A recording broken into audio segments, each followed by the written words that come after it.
Well, in the early hours of Wednesday, August 5th, a upper stage from a SpaceX Falcon 9 rocket made an unplanned impact on the lunar surface. This Falcon 9 upper stage was from a January 2025 launch that successfully deployed Firefly Aerospace's Blue Ghost 1 lander through NASA's CLPS initiative, or the Commercial Lunar Payload Services. A combination of solar activity and gravitational forces actually prompted the unplanned impact. NASA did not purposely plan to have this upper stage impact the moon. However, this is not something we're really concerned about. This is actually a technically accepted and safe method of disposing of hardware in low lunar orbit. And in some cases, mission operators actually choose to end their mission by impacting their hardware on the lunar surface because it's a predictable and trackable strategy for end-of-life hardware disposal.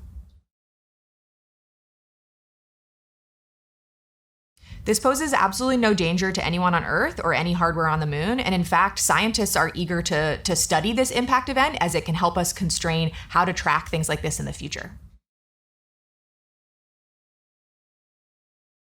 We love the moon for so many reasons, and one of those reasons is that it's a natural laboratory for processes happening all over the solar system. There's no atmosphere or environment, and the regolith, or the surface of the moon, is stable over really long periods of time. Impact cratering especially is a process that occurs across the entire solar system, and by impacting an object of known size at a known velocity into the lunar surface, it can help scientists constrain the impact cratering process and what kind of impact crater results from an impact of that size. The moon is always being hit by things.